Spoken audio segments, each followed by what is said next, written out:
Up everybody, it's your boy Steve from the Watch Corner, and today we're doing the awaited head-to-head with Brandon from Case and Doll over on Instagram. His modded Frankenstein Islander monster slash Seiko monster versus a first generation Black Doll Seiko monster. So this is going to be exciting. A lot of people been wanting to see this. So let's go ahead and get this camera flipped around, and we're going to start this head-to-head right now. Oh yeah.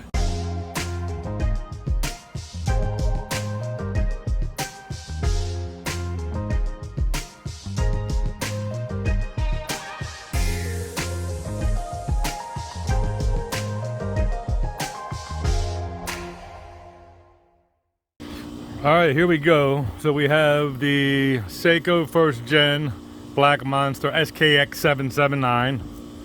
And then we have all the parts from the Long Island Monster, with the exception of the orange doll from the first gen Seiko Monster and the hand set by Crystal Times. That's the only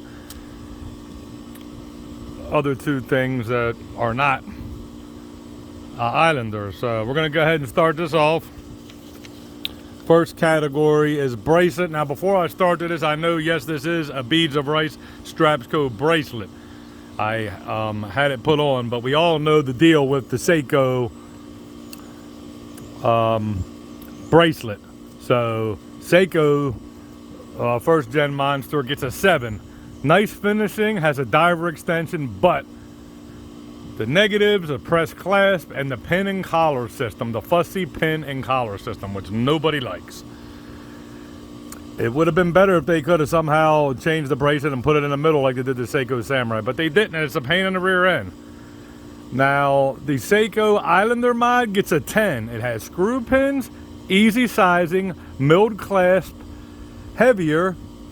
The only negative to the Long Islands is no diver extension, but the thing with the Long Island is you do have 3 micro adjustments. So if you were going diving, you could just pull the micro adjustment all the way out to the 3rd adjustment and you would be fine. Next category we have is hands. Now, I gave them both a 10. The left is the Seiko, the right is the Crystal Time. I think they're both exceptionally good hands. I like them both.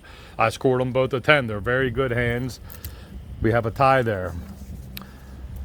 Third category is wrist presence. And I've given them both a 10. They both are very noticeable. The dolls are very noticeable on them.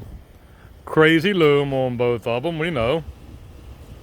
So they both score a tie of a 10.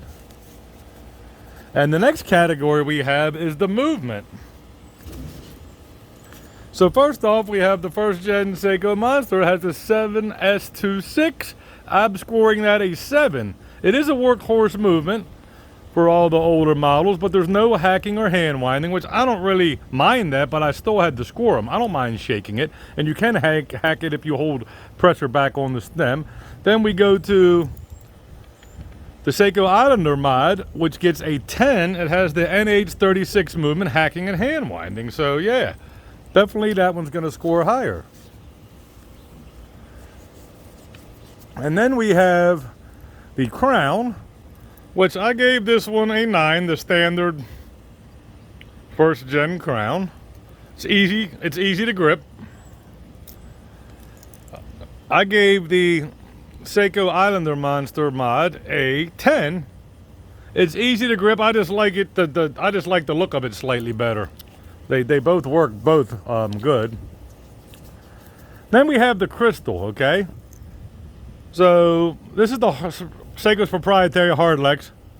Doesn't pop as well on the doll. I mean, it looks pretty, but it doesn't pop as well on the doll. So I gave it a 7. And the Islander Seiko Monster mod, I gave a 10. Sapphire AR coating plus more depth off the light. Looks better, the light playing off the doll. Then we have the brand recognitions, the last category. Obviously Seiko's gonna get a 10. Wait a minute, it's windy out here. Obviously Seiko's gonna get a 10 on that, okay? Been around longer. But then also, I scored Mark's Islander / Seiko mod a 10 because Mark has a cult following, superior customer service, and great rep in the watch community. So they both get a 10 there for a total score of the Seiko first gen gets a 60 and the Seiko-Islander Monster mod gets a 70. So we do have a winner here, folks. And it is the Islander Seiko mod by Brandon of Case and Doll. So that's all I have for you guys today. I know normally my neighbor Mike scores these. He's been at the ocean. He just got back. I scored these while I was at work so I could think about the categories and think about the scoring, so it worked out good. So sometimes I definitely want to switch it up by scoring them myself. If you like this content, please give me the thumbs up, subscribe, and comment. And I appreciate every single one of you. And we're doing well at 202 subscribers now. Just keeping tunnel vision on, looking ahead at my channel only. So that's all I have for you folks. I'm putting this out before Brandon from Case and Doll actually comes on my Instagram live at 5 o'clock in about 20 minutes or so. So please head over and watch that today. This is getting ready to drop. And please remember, time is short. Let someone you care about know how much you love them today. Have a great evening, everyone.